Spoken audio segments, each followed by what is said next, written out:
हर हर महादेव। माता पार्वती की जय। मैया भवानी की जय। भगवान शिव शंकर भोलेनाथ की जय। तो हे गुरु बहिना लोग, गुरु भाई लोग, आप लोग हमारे साथ एक बार प्रेम से बोल दी, साचे दरबार की जय। गौरी पुत्र गणेश की जय। भगवान शिव शंकर भोलेनाथ की जय। तो हे गुरु बहिना लोग, आज हम बहुत ही सुंदर कथा लेकर आयल बानी, जे के आप लोग सुन ले तो आप लोगन की आंख में आंसू नहीं रुकिए से कि जो कथा बाटे बहुत ही एक दरिद्रता यानी कि बहुत दुख भरी कहानी बाटे, बहुत ही दुख के कथा बाटे। जो एक मेहरारू से नाही दो औरत और दोनों सगे बहन रहेली, लेकिन दोनों में से एक अमीर हो रहेली, एक गरीब रहेली। लेकिन ई रहस्य में यानी कि कथा में रहस्य का बाटे, कैसे बाटे, आप लोग पूरा कथा जरूर सुनो। तो गुरु बहिना लोग, गुरु भाई लोग, आप लोगन से हम विनती करतनी कि अगर आप लोगन के कथा हमार पसंद आवे तो लाइक एंड सब्सक्राइब जरूर कर ले, और ज्यादा से ज्यादा शेयर अपने परिवार यानी कि अपन पड़ोसी यानी अपन दोस्त होके, सहेली होके, और साथ में अगर अन्य आप लोगन के रिश्तेदार भी जो बाने उनके शेयर जरूर करम, आप लोगन के जब पसंद आ जाए तो। लेकिन कथा के आप बीच में मत छोड़म, यानी कि शिव शंकर भोलेनाथ के जे भक्त होई वो बीच में कथा नहीं छोड़ी, हमेशा पूरा कथा सुने के चाही। चाहे कोई भी कथा होके, चाहे शिव चर्चा के कथा होके, चाहे आप लोग हई सत्यनारायण भगवान के कथा होके, चाहे पूर्णवासी की कथा होके। तो आप लोगन से विनती बाटे कि जो आज हम सुनावे जातनी बहुत ही सुंदर एक कथा बाटे। तो एक राजा रहने और एक रानी रहल लोग। दोनों जने बहुत ही मतलब इतना राजा रानी कि उनके लगे एको चीज के कमी नहीं रहल कब्बो। लेकिन भगवान से हमेशा का मांगे लोग, एगो बालक मांगे लोग। चाहे बालक दे दो चाहे बालिका दे दो, यानी कि चाहे बेटा दे दो चाहे बेटी दे दो, लेकिन एगो औलाद हमके जरूर दे दो। वो दोनों जने राजा रानी लोग मांगे लोग हमेशा। कुछ समय बीत गईल, एगो बेटी होके के रह गईली, यानी कि जो रानी रहली उनका गर्भ रुक गईल। तो कहत का बारी राजा से कि आज हमके लागत तबीयत खराब हो गईल बा, आज हमके लेके चली वैद्य के पास यानी कि डॉक्टर के लगे। तो ओ समय में, पुराना समय में वैद्य रहे लोग, तो वैद्य के लगे लेके गईने राजा साहेब। तो जो उनके जैसे लेके नहीं जाए के रहे, मतलब अपने महल से उनके लेके नहीं जाए के रहे, वो महल में जो वैद्य रहने उन्हीं के लगे बस थोड़ा सा ले जाए के रहे।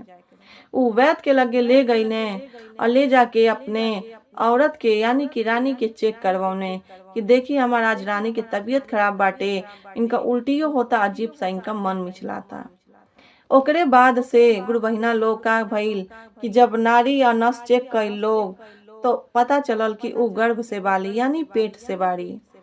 तो ओकरे बाद से उनकर पति के यानी कि राजा साहब के बतावल गईल कि आपके रानी गर्भवती बाड़ी। बहुत खुश भइल लोग, दोनों जने मर्द मेहरारू बहुत खुश भइल लोग कि भगवान हमके कुछ तो दे दिए एगो औलाद, लेकिन के जानत रहे किस्मत में का बाटे। तो ओकरे बाद से रानी कहे लगली कि हो सके हमार जो औलाद होके ओकरे बाद हम शायद मर जाई तो आप अकेले हो जाइन, तो दूसर बियाह जरूर क लेम। तो राजा साहब कहने की तो हमार सोचलो पाप बाटे, हमार कौनो औलाद रही हम तब्बो हम ओके लेके रख लेम, शादी नहीं करब। लेकिन समय पे कहल जाला गुरु बहिना लोग, गुरु भाई लोग, समय केहू नहीं जानेला कब कहाँ कहाँ आप लोगन के लाके चाहे केहू के लाके लटका दी। ऐसने समय पे उनके ला के राजा साहब के लटका देने समय कि समय के अनुसार उनका दूसर बियाह करे के पड़ गए। लेकिन जो पहली वो रानी रहली, वो रानी के गर्भ से एक बेटी पैदा भइली। लेकिन बहुत खुश भइल लोग जब रानी पैदा भइली ते उन्हों के रानी कहे लगल लोग। लेकिन के जानत रहे कि उनकर महतारी 24 घंटा के बाद मर जाई है। 24 घंटा बीतल, रानी इन्ने प्राण त्याग देहली। उनके तबीयत इतना ज्यादा सीरियस हो गई कि वही लगले वो मर गईली। अब छोटा सा बच्चा लेके राजा साहब कैसे रहे, दैया जो रहे नौकर चाकर रहे उहे उनके देखे लोग। सब केहू समझावल साल भर के बाद से कि हे राजा साहब आप दूसर बियाह कली। तो राजा साहब कहने ठीक बा हम दूसर बियाह क लेतनी। जैसे दूसर बियाह कईने ओकरे बाद से का भइल कि जो उनकर दूसरी मेहरारू अइली, कहली कि चली ठीक बाटी, आपके एगो बेटी बाड़ी, कोनो बात नहीं, हम उनके लेके ते अच्छा तरह से रखम। लेकिन राजा साहब के झूठे यानी दिलासा दिलावे खातिर कह देली। लेकिन मन में यह सोचे उरानी हमेशा कि ते हमके शादी से लागत जिससे शादी आज भइल बिहान भइले महतारी बना देहन। लेकिन ये बतिया हमके पहले ही कहा गया रहत, लेकिन शादी के बाद कहनी है राजा साहब। लेकिन इनके धन दौलत से कैले रहली शादी कि चल राजा हमें कुछ भी करे, हमार पति हमें और साथ में इतना धन बाटे। लेकिन किस्मत के खेल के जाने, इनहू के जब गर्भ रुकल, इनहू के पेट से पुत्री भैली। लेकिन जो पहली बेटी रहली राजा साहब के, उनका नाम पड़ गई दुखनी। और इनका जो बेटी रहली, कहे कि दुखनी उनका नाम ऐसे पड़ गई कि उनका माँ जन्म देली 24 घंटा के बाद मर गईली, तो सबके दुखनी नाम धई देवल लोग। और ई जब भैली इनका दूसरी मेहरारू के जो बेटी, तो वो अपने महतारी के हाथे पालन पोषण कई लोग। रानी रहली जिंदा, दूसरी वाली तो जिंदा रहले की वजह से इनकर बेटी के नाम पड़ल सुखनी। दुखनी और सुखनी जो रहल लोग, साथे साथे बढ़ल लोग, खेलल लोग, कूदल लोग और सौतेली बहन रहल लोग। लेकिन कभी भी ये लोग में ऐसा नहीं रहे कि जिसे सौतेला वाला बर्ताव रहे। लेकिन महतारी जो रहली वो हमेशा सौतेला वाला बर्ताव करें अपने हई सुखनी अरे दुखनी बेटी के साथे। कहे कि हमार सौतेली बेटी है, अपने माई के जन्मते खा गई। अनाप शनाप उनके उल्टा सीधा बहुत वो लड़की के सुनावे। लेकिन उनका जो बेटी रहली सुखनी उनके समझावे। लेकिन कहल जाला कि हमेशा कितना दिन लेके समझाई, जब उहे हमेशा मतलब चरित्रे रही तो आप कितनो समझाई कि समझे वाला नहीं रहे। न तो वही तरह उनका महतारी जो रानी रहली नहीं समझत रहली। लेकिन जो समझ में आयल कब, जब सुखनी रहली और सुखनी कहली कि माँ तू दीदी के काहे ऐसे कहेलू। उनकर माँ हमेशा समझावे कि देखते सुखन जो दुखनी बाटे ओकरे साथे मत खेलिए, मत कूदिए, वो दुखनी बाटे, ओकर महतारी मर गईल, जन्मते अपने महतारी के खा गईल, केहू के मुंह नहीं देखला, 24 घंटा नहीं जिए दियल, 24 घंटा के अंदर खा लेहलस। बहुत कुछ सुनावे दुखनी के। लेकिन दुखनी बेचारी सुन के चुपचाप पटाइल रहे और काम काज कैले, यानी कि महल के सारा काम काज उहे करे। और जो सुखनी रहली उनके पढ़े लिखे के उनकर महतारी भेजली। पढ़ाई लिखाई हो गई, 12-13 साल की उम्र जब भइल दोनों जने के, तो छोट बड़ रहबे कई लोग। सुखनी जो रहली वो हो गई 12 साल के, जो दुखनी रहली वो हो गई 15 साल के। 15 साल के हो गईली तो ऐसे गांव वाले कहे लगने कि हे राजा साहेब आप अपने दुखनी के बियाह कर दी, लड़की सियान हो गई बाड़ी। तो कहने कि अच्छा तुहन लोग के नजर में केहू होई तो बताइया लो। लेकिन राजा साहब के मन में चाहे रानी के मन में का रहल के जानत नहीं रहल। तो जब शादी के बात भइल तो उनका जो मेहरारू रानी रहली कहत का बाड़ी कि हमारियो बेटी के बियाह होई, इहो तो बड़ी हो गई बाटे। तो राजा साहब कहने ठीक बात, दोनों जने के बियाह हम एक के साथे कह दे। जब लइका देखे निकलल लोग तो रानी कहत अली लइका देखे आज जात बानी, तो दुखनी के शादी कौने घर में करे के बाप के जानत तनी। तो राजा साहब कहने नाही। तो कहत का बाड़ी जो दुखनी बाटे ओकर शादी करम, जेकरे घर में एक मतलब आदमी भी न रहे, सिर्फ ओकर मर्दे तक रहे जो भीख मांग के खियावे। नहीं तो जैते कहीं सास मर गई, न ससुर मर गई, न रिश्तेदारी में कहीं कुछ हो जाई तो कहीं सबके देखा अपने महतरियों के खा गई, अभियों खाती है। यही तरह से लगे लोग कहे तो आप ऐसने घर में खोजम कि जेकरे घर में या तो महतरिये बेटा रहे या तो इतना छोटहन परिवार रहे कि लेकिन खाए पिए के तनको घर में एकदम जो बोलल जा रहा थोड़ा सा भी राशन न रहे। तो राजा साहब तुम हाँ में हाँ मिला देने मेहरारू के, कहा कि दूसरा मेहरारू हमेशा आंख के पुतली हो रही। तो वही से दूसरा मेहरारू के आंख के पुतली बन गई रहले कि एकदम ये हमारे मेहरारू जन कही हुए हम करम। अब सुखनी के शादी जब करे के मतलब लड़का ढूंढे के रहल तो सुखनी कहत का बाड़ी अपने बेटी के लिए राजमहल एकदम खोजम और राजा नियर लड़का खोजम। कहने राजा साहब ठीक बा। जब निकलल लोग पूरा गांव में चर्चा करवा देवल लोग, यानी कि पूरा गांव में ढिंढोरा पिटवा देवल लोग कि इनका दुगो लड़की बाड़ी दुखनी। तो जब खोजत खोजत उनका जो मंत्री रहल लोग पहुंचल लोग तो एक देखा था लोग गांव में पहुंचल लोग एक ठो वही गाँव में देखा था लोग कि एगो आन्हर लइका बाटे और उनका माई जिंदा बाड़ी। एकदम बूढ़ के रहली उनकर माई। कहत का बाने मंत्री कि आप अपने लइका के बियाह हमरे बेटी के साथे कह दी। तो ऊ कहे लगली कौन बेटी के साथे। तो कहत का बाने हमरे जो राजा साहब के दुखनी बेटी बाड़ी उन्हीं के साथे। तो कहत ने हमार ऊ जो महतारी रहली कहत रही हमार बेटा अंधा बाटे के खियाई के करी। तो कहत का बाने कि अरे उई सब कली। तो कहली ऊ तो राजा के बेटी कहाँ हमन के गरीब। तो कहत का बाने मंत्री अरे ऊ सब कली ये बूढ़ा तू चिंता न कर। ओकरे बाद से बूढ़ा हकर देहली। फिर ढूंढे निकलल लोग तो वही गौवा में कुछ दूर पे उन्हीं के राजा के लइका भेटा गई ने। वो लइका पसंद कर ले ने मंत्री कहने चला इनकर शादी हम अपने सुखनी के साथे कह देम। जब सुखनी से शादी होके के रहल और दुखनी के वो भिखारी घरे होके के रहल तो दोनों बात जाके राजा से मंत्री साहब बता देने कि दोनों लड़का मिल गए बाने। राजा रानी सुना लोग बहुत खुश भइल लोग और एक के शादी एक के डेटे के दिन मतलब एक के डेट पे दोनों शादी करे के तैयार भइल लोग। जो दुखनी रहली उनकर जो तिलक चढ़ावे के भइल तो एकदम साधारण में 5 गो मनई गई ने तिलक चढ़ा के उसे चल गई ने। और जब इनका सुखनी के तिलक चढ़ावे के भइल तो गांव भर जेके जेके राजा ने उतरले रहने सब के गइल खाए पिए तिलकी में देखे। तो ओकरे बाद से जब बाराती आयल तो दुखनी के जब जौन बाराती आयल 5 गो मनई आईने यानी कि 5 गो आदमी आईने। और जब सुखनी रहली उनके गांव भर से ऊपर बाराती आई बहुत ही सुंदर बैंड बाजा के साथ। तब वो दुखनी जो रहली वो दुख नाई कैली अपने मन में भगवान भोलेनाथ के नाम लेते हुए चली गईली। विदाई के समय उनका महतारी चौरी के जगह 2 गो अक्षत हल्दी मिला के और 1 रुपया डाल के आंचल में दे दिल कहली ये दुखनी तू जा। और जहाँ अपने बेटी के विदाई करे के रहल सुखनी के तो उनके ढेर सारा गहना गुड़िया पैसा कौड़ी धन से लेकर दौलत सब चीज दे देहली। अनाज से लेकर सब चीज दे देहले के बाद से उनकर जब सुखनी के विदाई हो गई तो खूब रानी रोली। और जब दुखनी के विदाई कैली तो एको आंसुओ नहीं गिरल। लेकिन यही कहल जाला सौतेली होली आपन कभी नहीं हो सकेली महतारी। लेकिन राजा साहब के तो समझ में नहीं आवे। कहने चला हमार दोनों बेटी ठीक बाड़ी। उनके ही संतोष रहे कि दुखनी दुखे के घरे गए सुखनी सुखे के घरे गए।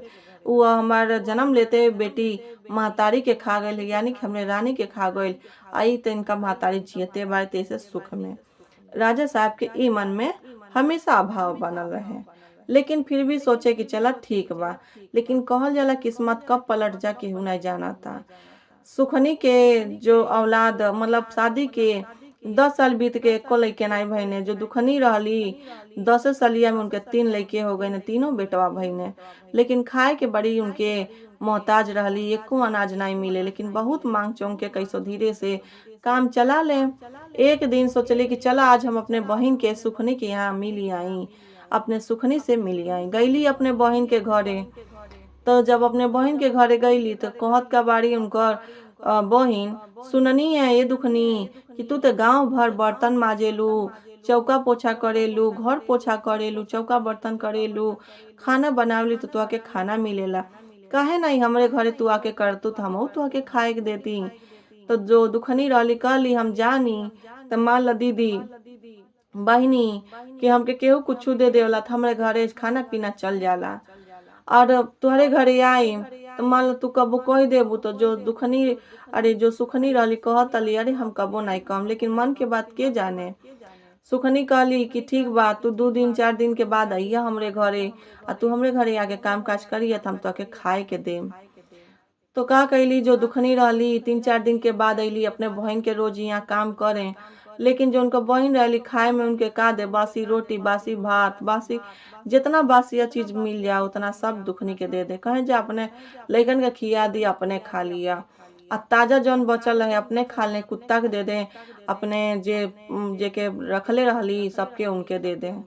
लेकिन तब वो दुखनी जो रहली दुख नहीं समझली कहली चला समय सबके होला, भगवान सबके ऊपर बाने। यही तरह से उ संतोष रख के भरोसा करके रोज काम कैली। जब जिउतिया के व्रत आइल तो ओ समय उनके घर में कुछ नहीं रहल, काहे कि गांव के जो काम काज घर में करत रहली छोड़ देले रहली अपने बहिन के घरे कैले के नाते। यही से छोड़ले कारण से बेचारी के घर में कुछ अनाज नहीं रहल। तो उनकर लइके कहने कि ये मम्मी जा तलू तू मौसी से थोड़ा अनाज ले ले अइया, तू कल बिहने भूखबू ने। तो कहत का बारी हाँ हम बिहने भूखम। गईली अपने बहन के घरे आ कहली कि ए दीदी ए बहिनी आज हमके तू है खाना नहीं दिया, थोड़ा सा खड़ा अनाज दे दिया। हमके जो थोड़ा खड़ा अनाज दे देबू तब बिहने हम जो जिउतिया व्रत बाटे ओके करम, अब पारन में हमरे थोड़ा काम आ जाई। तो ओकरे बाद से सुगनी का करतली कहतली तेले हमरे घरे खाना मांगे, जेकरे घरे खाए के नाही पिए के नाही ते हमरे घरे अइले अनाज मांगे, खड़ा अनाज मांगे। इहो नहीं कि जो बासी उसी मिला त पेट भरता उसे काम नहीं चलावत लू। खूब उल्टा सीधा बोलेली, मार ओढ़ के भेज देली। बेचारी दुखनी जो रहली अपने घरे अइली, लेकिन सोचली आज तो कैसो ही हम अनाज लेकर आईम, काहे कि जिउतिया व्रत आवे वाला बाटे आ साथ में कुछ दिन बाद दीपावलियो आवे वाला रहल। बेचारी सोच के जिउतिया व्रत ते बिता लेली, लेकिन जब दिवाली आवे वाला रहल यानी कि दीपावली के समय जब रहल तो सब लइके कहने कि हे माता हे मम्मी तू तो जो जिउतिया व्रत रहल बिता लेलू, लेकिन कम से कम दिवालिया के समय कुछ लावा, कुछ बनावल खाइल जा। तो कहत का बारी हाँ ठीक बा बेटा हम ले आए। दुखनी के मन में ऐसा भइल कि चलो जंगल चली, लकड़ी काट के बेच के वही से जो 2 पैसा मिली अनाज लेकर आई। बेचारी जात रहली तो एगो गाय रास्ता में भेटा गईली। जब एगो गाय बीच में भेटा गईली रास्ता में तो दुखनी जो रहली उ कहली गाय माता काहे तू इतना बोलत तलू, का तो के तकलीफ बाटे। तो कहत का बारी गाय माता हमके देखा हम गर्भ से बानी, हमरे पेट पे थोड़ा तू सहला दो तो हम ठीक हो जाई। तो दुखनी जो रहली पेट सहरौली और ओकरे बाद से देखा तली कि गाय अपन बच्चा दे देहली। जब बच्चा दे देहली तो फिर बहुत खुश भइली, आशीर्वाद देहली, कहली ठीक बा आगे जा जौन तू काम के लिए जात रहलू तुहर बढ़ंती होखे। ऐसे ही कह के आगे भेज देहली। आगे गईली तो नाग देवी मिल गईली यानी कि नागिन मिल गईली। तो जब नाग माता मिलली तो कहत का बारी कि हे तू कौन औरत हो, कौन मेहरारू हो, कहाँ जाता लू। कहतली मैनी यही जंगल में लकड़ी काटे, तो हमके थोड़ा लइकन के अनाज लेके जाए के बा, बहुत कष्ट में बानी। अपन थोड़ा सा हाल सुनौली, लेकिन फिर थोड़ा देर के बाद से कहतली कि हे नागिन माता तुहा के कौन तकलीफ बा, तू काहे यहाँ कहरा तलू, काहे एतार से भइल बारू। कहतली कि ए नागिन जब कहली अरे जब उ कहली मतलब दुखनी तो नागिन का कहतली कि ये दुखनी तुहार जो हमरे शरीर पे बाटे है केचुल वो छोड़ नहीं पाता, अंधा हो गइल बानी, देखा आँखियों से दिखाइयो नहीं के देत, एक केचुलवा जब छूट जाई तो हम निम्मन हो जाई। तो कहली तब का करी। कहतली हमरे पिठिया पे थोड़ा हाथ फेरी दा। तो दुखनी का कैली नाग माता के ऊपर हाथ फेरे लगली और वो अपने केचुल में से बाहर निकल गईली। केचुल दे के जब बाहर निकल गईली तो वो कहतली आगे जहाँ जात तलू खूब बढ़ंती कर, खूब आगे फल फूल। यही तरह से करत हुए फिर आगे बढ़ली। जैसे थोड़ा सा आगे बढ़ली सोचली कि अब अंदर थोड़ा जंगल में जाए तो ढेर लकड़ी मिली। तो इस समय वन के देवता एक मामा के रूप में यानी कि वन मामा के रूप में बूढ़ा मामा यानी कि बूढ़ा के रूप में बैठ गई ने आ कहतने कि हे बेटी आई तू हमार थोड़ा हाथवा पैरवा है तरे ठीक कर दे, तू सोहरा दे, तू बड़ी दुखाता। कहली कि ये मामा तो के कैसे हम का करी, लेकिन आवत चला समय ते बीता ता का भाई शाम होखे वाला बा, लावत तुहर पैरवे हम दबा देतनी, ठीक हो जाइए तो अपने घरे चल जाइया। गईली दुखनी उनका पैर दबौली, पीठ दबौली, बाल में से जुआ निकलली, बहुत बेचारा अथी हो गया ने सब कह दिली। ओकरे बाद से कहली कि ये बूढ़ा मामा रात ही होता थोड़ा हम जाई लकड़ी काट ली। कहतने हाँ जा काटी ला। काट के जब उनने से लौटा तली तो बूढ़ा मामा जो रहने बाबा कहतने का कि ये बेटा इधर आव, तू ही रहलू दुखनी। कहतली हाँ हम ही रहनी है, कौन काम बाटे अब बताव। अब कह के हम तब घरे चली, हमार तीनों लेके हमार राह जो हत हुई है। कहतने का हे झोलिया में देखबू कुछ सामान बाटे, हे के ले ले जा, और हे में कुछ है अचारवा में बाटे ओहू के ले ले जा। मतलब जैसे गमछा में बंधले रहने। तो गमछा में खोला तली तो देखा तली सोना चानी, आ झोला में उनका खोलली तो देखा तली अनाज। तो कह तली ये बाबा के हम नाई लेके जाई, ई अनाज है, ई सोना चानी है। तो कहत ने जो बूढ़ा मामा रहने तो कहत का बाने उनका मामा रहने जो कहत का बाने कि अरे ले जा, ई हमरे कोनो काम के नाई बाटे, हमरे घर में केहू बा नाई, हम केकरे लिए रखम। तो खुशी से खुशी एकदम कुशल मंगल होत हुए ले जा। लेके बेचारी वहां से आवत रहली। बीच रास्ता में जब नागिन फिर भेटैली तो कहतली ए दुखनी ए बेटा इधर आवो, हमके बहुत जोर से एकदम देखा का दर्द होता, आवा हमके तकलीफ बाटे, थोड़ा हाथवा फेरी द। जैसे बेचारी गईली हाथ फेरे त अपन सामान नीचे धैली। ओकरे बाद से जैसे हाथ फेरली और माथा पे हाथ फेरे लगली तो का कैली नागिन माता मुँहे में से अपन नागमणि उनके दे देहली। जब मुँहे में से नागमणि गिरा देहली तो उसे कहली हई अपन अचरा में उठा लो, अरे के अचरा में उठा दे तनी, मतलब ले लो अजा घरे रख दिया। जब तक कि नागमणि रही तो घर में कभी धन दौलत के कमी नहीं हुई। तो कहली हमें के का करम। तो कहतली जौन हम बतिया कहली तू ध्यान से सुनिया, जबले तुहरे घर में ही नागमणि रही कब्बो तुहरे घर में कभी कोनो चीज के कमी नहीं हुई। ओकरे बाद से दुखनी उठौली फिर अली, आगे बढ़त अली सब सामान लेत हुए। फिर तब गैया माता भेटैली तो कहतली हे दुखनी हेन्ने आव, तू कहाँ जातलू, हमके है तकलीफ बाटे, आव हेन्ने सुना। बुला लेली गैया माता। कहली कि ये दुखनी हम देखा जंगल में रहनी, रोज खाए पिए के हमके कुछ नहीं मिलेला, ये रूखा सूखा पत्ता मिल जाला, हमके तू अपने घरे ले ले चल। हम जब तक तोरे घरे रहम हमेशा दूध देम, बरहो मास दूध देम, अब बरहो मास तोरे घर में गाय बछड़ा से हमेशा तोरे गाय, आ कभी भी तोरे घर में बछड़ा नहीं होई, हमेशा जब अच्छा थी होई तो देखिए तो कि हम बाछी ही देवल करो। तो कहली ठीक बा माता जी, तू गाय बच्चा मतलब बच्चा दो चाहे बाछी दो। तो उ लेकिन अपने सब खुश होके बेचारी लेके चली अली। तो अइले के बाद से गाय के अपने दुआरी पे बांध दिया, जौन सामान जहाँ जा कहले रहलो सब सामान धैली। और जो लकड़ी लेके अली सोचली अब के का बेचे जाई, जन बाबा देले बाने अनजवा लावा ओही के बिहने बना देम। अब ओके लेके दिवाली के दिन खूब बढ़िया से कई लोग देखा तनी कि हाई उनके ट्रेंकर ट्रेंकर माफ करी, मतलब भाई घर में सामान नहीं रहल, ओ सामान के सब पूरा हो गई। महल जैसन झोपड़ी के महल रहल उ बढ़न खूब बढ़िया सुंदर उ महल बन गई झोपड़ी। और जो माटी के दीवार रहल एकदम ईटा के दीवार हो गई। घर में सोना चांदी धन दौलत इतना बढ़ गई। और जिनका अंधा पति रहने सुंदर लड़का हो गई ने, मतलब सुंदर हो गई ने। और जो उनका सास रहली वो बढ़िया हो गई। कहे लगली कि देखा ना हमारे पतो कैसन काम कैली है कि ऐसन, तो सब बतौली बात। लेकिन जो गाय रहली उन्हों के अनाज पानी मतलब खाए पानी सब कुछ दे बढ़िया हो गई। तो उनका जो दुखनी के बहिन रहली सुखनी सोचत अली कि 2-4 दिन हो गए कि हमार बहिन आयल नहीं, हम तो जनियो के मार के भेजम, तू हमरे घरे फिर दोबारा आई काम उम करी और के अनाज पानी जौन बाटे है फेंक देवे नी, हम बस यवा ओही के दे दे। ई सोचे लगली तो सोचत का बारी कि चला आज करिए यहाँ हम जाई दुखनी से भेंट करके आए। जब जा तली उनके घरे तो देखा तली इनका तो सुंदर महल हो गई बाटे। और घर के सामने दुआरे पे गाय से गोबरे से हाई भैंसी से सब मतलब चौगा रहे लगने। एगो दूगो गाय नहीं 10 गो खूब बढ़िया गाय। ओकरे बाद से का भइल कि उ पूछे लगली अपने दुखनी जो दुखनी बहन रहली दुखनी से कि ए दुखनी तू के ई सब कैसे भइल ह, तू तो बड़ी गरीब रहलू है, तू ऐसन रहलू सब कुछ कहली।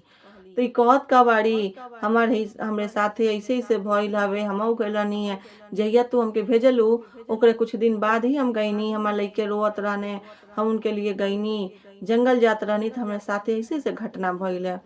अब तो सुखनी के मन में लालच आ गई, उहो सोचली चला अब हमहू चलतनी, अगले साल जब दिवाली आई तो हमहू जाइम यही तरह। जब अगले साल दिवाली आए सुखनी जब गईली लकड़ी काटे तो गाय बीच रास्ता में गाय भेटैली। तो गाय कहतली इधर आओ आवत तो के हम मारम, आज तो के खूब बढ़िया से मारम, काहे कि तू हमार हई मतलब काम नहीं करे, तू हमके चारा नहीं देवेलू, तू दरवाजा पे रहेनी, तू कहतली हमार गाय तो हमारे दरवाजे बाटे, उ गैया कैसे इधर आ जाई। तब वो डरन भाग गईली वहां से।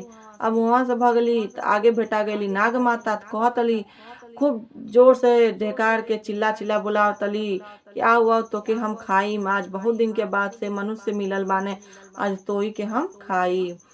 वहां से भागी गईली। अब फिर ओकरे बाद से आगे बढ़तल तो देखतली वन देवता, जो वन देवता के रूप में, अरे वन देवता जो मनुष्य के रूप में बूढ़ा बाबा के रूप में रहने, तू कहत का बाने आओ आओ तो के आज हम पकड़ के ले चलो। अब तो ई डेरा गई, काहे कि ते गई रहली लालच से, उनके मन में लालच आ गई कि हमार बहन इतना रईस कैसे बन गए, कहाँ से। अरे तू तो दुखनी रहली, यानी दुख के मारल रहली, लेकिन कर्तव्य से बहुत बढ़िया रहली। और सुखनी रहली जो कर्तव्य से बहुत बेकार रहली, काहे कि जो दुआरी पे में उनका भिक्षो भिखा मतलब हेतना सुख एक मुट्ठी भिक्षा भी नहीं दे, और जो सुखनी रहली अपने खनवे में से यानी दानवे में से दान दे दे। यही से कहल जाला गुरु बहिना लोग कि कभी भी लालच नहीं करे के चाही, केहू के धन दौलत देख के कभी अपने आप के उसन नहीं करे के चाही कि हमारियो इतना हो जाए। भगवान लिखले रही हैं तो होइबे करी। और आप लोग कर्तव्य करम, चाहे हम रही चाहे केहू रहे, कर्तव्य जे करी उनके किस्मत में उतना मिलबे करी। तो हे गुरु बहिना लोग, गुरु भाई लोग, अगर आप लोग के कथा पसंद आयल होखे तो आप लोगन से विनती बाटे कि आप लोग चैनल के लाइक एंड सब्सक्राइब जरूर कर लो। काहे कि जब सुखनी वापस अली अपने घरे तो देखा तली हमार तो जो महल रहल उ झोपड़ी बन गई, और जो झोपड़ी रहल यानी कि दुखनी के झोपड़ी रहल तो महल बन गई। उनका लइके कहतने, यानी जो सुखनी रहली, सुखनी के लइके नहीं रहने, जो दुखनी के लइके रहन उनके का कहतने कि देखा मौसी घरवा कैसन हो गइल बाटे। उनका माँ कहली कबो नहीं कहे के चाही। और जो सुखनी की सास रहली खूब कहे लगली, मतलब खूब गरियावे लगली, मारे पीटे लगली, बहुत कुछ कहे उल्टा सीधा। अब तो सुखनी परेशान हो गईली, लेकिन फिर भगवान के पूजा पाठ करत हुए समय व्यतीत करे लगली, या समय उनकर भी बदल गई बाद में। लेकिन फिर बाद में कहली कि आज के बाद से कान पकड़ा तनी, कबो केहू के देख के लालच नहीं करो। तो ये गुरु बहिना लोग, गुरु भाई लोग, आप लोगन से के विनती बाटे कि अगर आप लोग की कथा पूरा सुनने के बाद से पसंद आवे तो सब्सक्राइब जरूर कर लें।